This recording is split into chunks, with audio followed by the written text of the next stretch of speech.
Thank you very much. Thanks, Jessica and Dr. Allen, for inviting me. I'm really was surprised that I was asked to be here. It was kind of a strange email. Mark Allen calls me up, or he sends me an email and says, I want you to come give this talk. And I sent him back, are you sure you really want me to give this talk? I called John Mitchell. I said, do you really think he wants me to give this talk?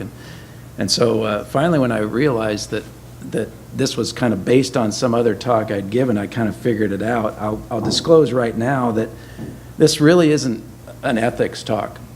There is some discussion about vulnerability and ethics, you know, how much do you disclose to patients and things like that. That's really not what we're going to talk about today. I don't really have any disclosures. I am not a psychologist. I haven't written on this topic. I'm just going to share with you today some of the experiences I've had and how I think about things. I just want to start out with a little exercise here. I want you to read through these and see how many of you have experienced some of these issues and get an idea for yourself how burned out you are. Cynical at work? Do you have to drag yourself to work? Have you become irritable with patients or coworkers? Do you lack energy? Do you have a hard time getting up in the morning? Do you have a hard time sleeping at night? Do you have some physical symptoms that you can't explain? I mean, I venture to guess that every one of us could probably say 3 or 4 of these things on a daily basis.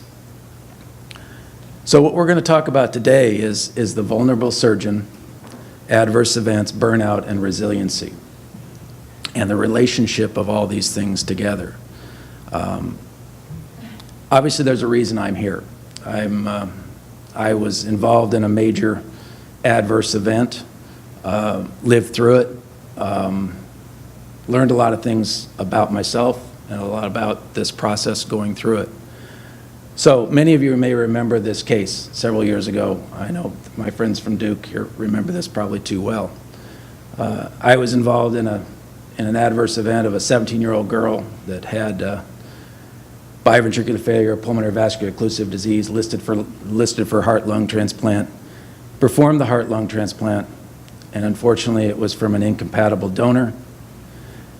We had hyperacute rejection, had to reoperate, redo the lung transplant, and eventually death. In a very public event, typical error. All the different layers in the James Reason model, all these different Swiss cheese holes came to play between me as the transplanting surgeon, the donor OPO, the recipient OPO, UNOS, my retrieval team. Through all of these different holes, we had one that made it all the way through, and unfortunately the public decided to call it a botched transplant. Many of you have probably seen the TV shows botched surgery, most of the plastic surgery. I've come to learn to hate the word botched, but it's prevalent in our society at this point, and that's what it was labeled as. Then came the public inquisition. All these things happened. I'm not going to belabor the point. Pretty much like an unsedated colonoscopy.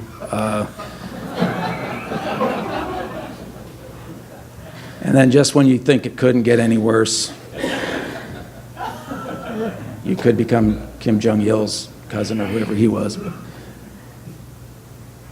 I was asked to give a talk not too long ago about the second victim. You know, how do physicians respond to these major adverse events? And if you look through this list, pretty much, well, let's just say I was an overachiever, had pretty much every one of these things, but still had to go back to work the next day. If you look at the data, there's been a fair bit of data generated about this. And, you know, when you look at large groups of physicians, the percent reporting error-related impact, so over 50% of physicians report with serious events, report all of these different problems. And in fact, every physician that goes through one of these has compassion toward the patient. That's kind of the rule. But they also have tremendous self-contempt, self-loathing. 60% had shame. It wasn't the event, it's me. I'm the problem. So it's a tremendous problem for people that go through these serious events. And remember, it's just not you. It's the nurses. It's every team player and how it affects the workplace. So it's a big deal when you go through these things. So that's the background. What we're going to talk about today is how do those adverse events affect physician burnout. There's no question. There's very little data on this, the direct relationship between an adverse event and physician burnout. But it makes just sense, and there is some data that suggests that repeated exposures to adverse events results in increased risk of burnout. I mean, every day we have these small events, and over time they do add up. So what is burnout? And this is based on some work that Christine Maslach did several years ago back in the late 1990s. And this burnout has become prevalent in all of business culture, not just professional. But with physicians, we tend to see a low sense of personal accomplishment. You just feel like, I'm not doing any good today. Emotional exhaustion. If I have to hear one more complaint, I'm going to just throw up, essentially. And cynicism and depersonalization, where you start to objectify patients. You don't see them as patients anymore. You're not empathetic anymore. Energy turns to exhaustion and involvement, turns to cynicism. Efficacy turns to ineffectiveness. All of these things are characterized by burnout. And we as physicians, this is a curve, the performance stress curve. Physicians tend to work in this zone here, where we're not quite at optimal performance, but our stress level is not quite at the highest level. I would guess surgeons kind of work more up in this area right here. When you get over on this side of the curve, that's when you start to see burnout. When you're not working optimally, when you're in distress, that's the burnout phase. So why are physicians, and especially surgeons, prone to burnout? Well, it kind of goes back to our training,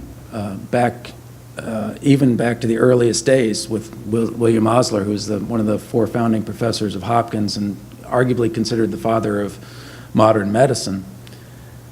He was quoted as saying, physicians should demonstrate imperturbability. It's a rare and precious gift, the art of detachment, profound beneficial defense mechanism for physicians under stress. Basically, the teaching is that you should be unflappable. You should not show emotion. You should just be this Irish setter, look the same every day, not let anything bother you. And that's clearly an unnatural state, but that's the way we're trained. We see pain and death every day. We see problems every day, and yet we're supposed to not acknowledge this. We're not supposed to allow ourselves to feel the pain and suffering. We're not supposed to allow ourselves to be vulnerable. And Brené Brown, whom some of you may know, is a researcher, a psychologist researcher, done a lot of work with vulnerability and shame.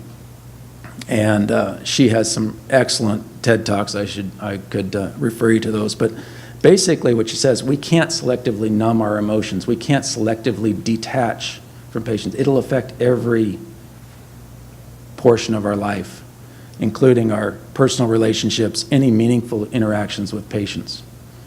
One of the things I used to say is the day that I stop feeling the pain from a loss or a death is the day I should quit.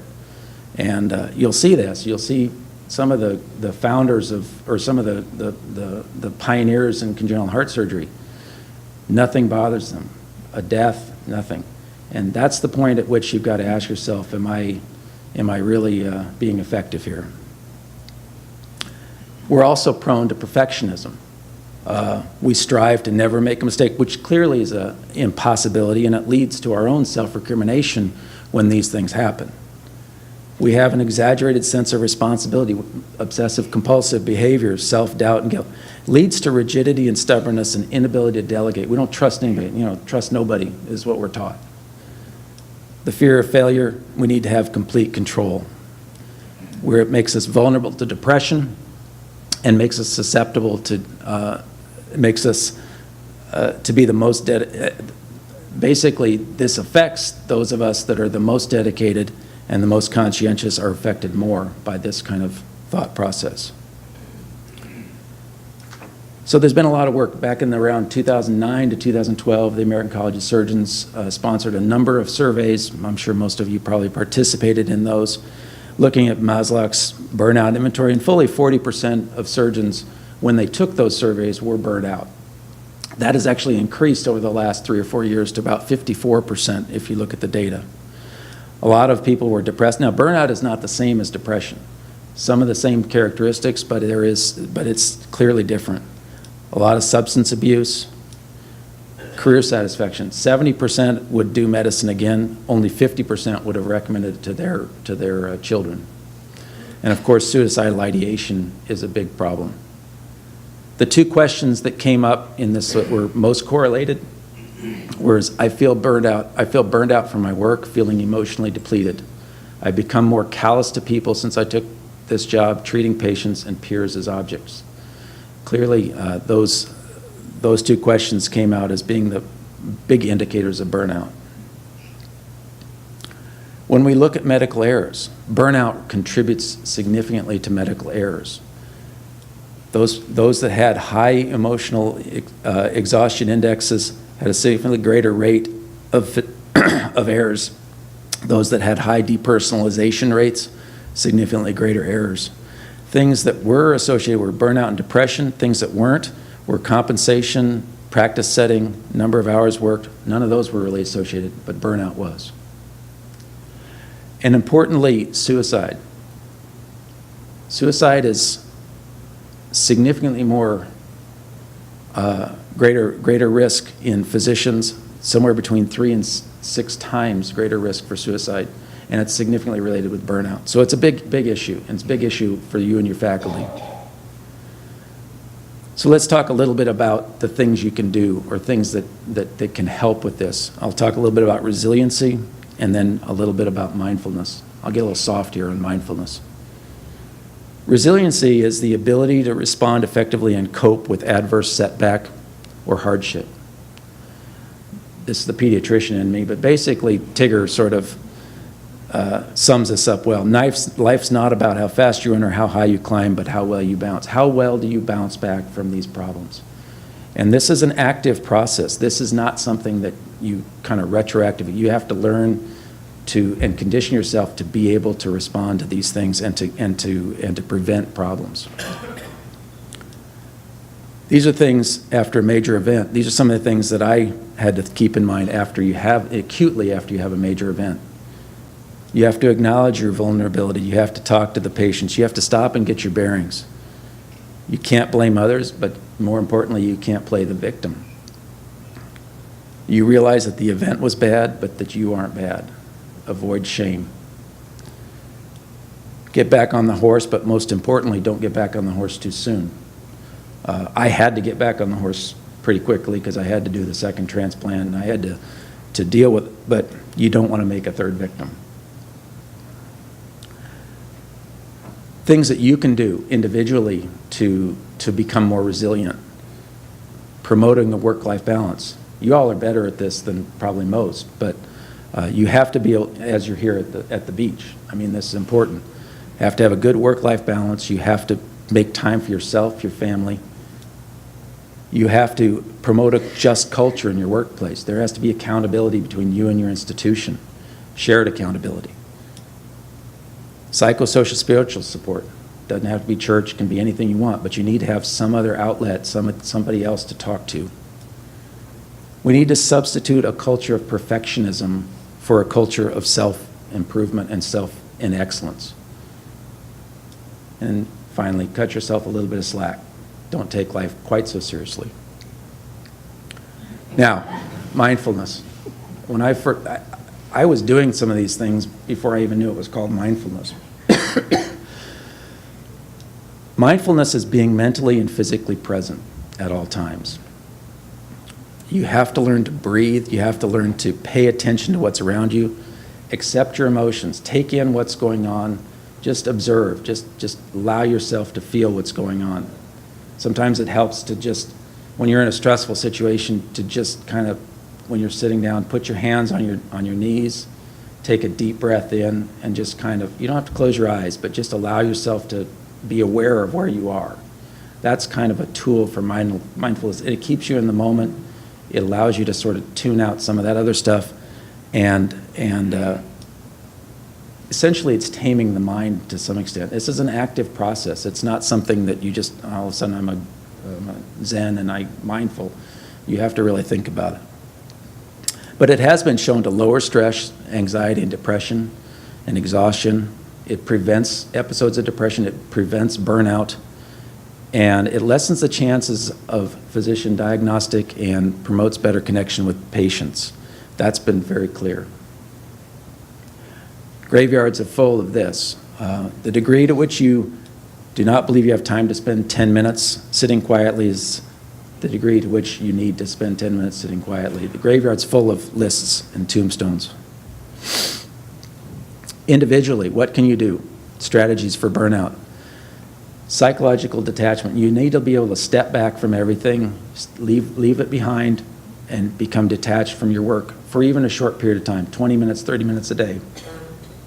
You need to learn to relax. You need to use you need to learn to use your spare time effectively, not just watching TV or something. You need to take control of your schedule. How many of us in here are controlled by our schedule rather than taking control of our schedule? Every one of us probably, but you have to actively try to take control of your schedule. We as surgeon leaders can have a big role in this for our faculty. You need to take an inventory of your program and of your department, and you need to understand if it is a problem and to the extent to which it is a problem. You need to promote educational programs within your own institution. Most of us have these to prevent resiliency programs within our institution. I would say they're marginally effective at this point. You need to make available psychological counseling, not only for those that are suffering from burnout, but trying to prevent burnout. One of the first things that Rich Schulich, who's our chairman that joined us at Denver several years ago, probably 4 or 5 years ago, he promoted physical activity for our faculty. He made it very easy for us to go to the on-campus gym. We organized climbing expeditions for the Department of Surgery, climbing 14,000-foot mountains together as a group. Those are things that can really prevent burnout and promote a culture, a just culture, and a team approach to everything. On a more nuts and bolts things, try to make a compensation plan for your faculty that's less eat what you kill model, decreasing the amount of competition. I know that's not possible, and you want to promote incentive to work, but not to the extent that people are killing themselves to try to achieve those incentives. And realistically set goals for your faculty. It's very hard for faculty to be comfortable and to be effective unless they know what their goals are. But all these things, sometimes you do them and sometimes it doesn't work. But when that doesn't work, just get yourself a puppy. And I'll leave you with this quote. This is one of my favorite John Lennon quotes. I'm a bit of a John Lennon fan. But when I was 5 years old, my mother always told me that happiness was the key to life. And when I went to school, they asked me what I wanted to be when I grew up, and it said happy. And they said, well, you don't understand the assignment. And he said, well, you don't understand life. So with that, I'll leave you. Thank you very much. Thank you.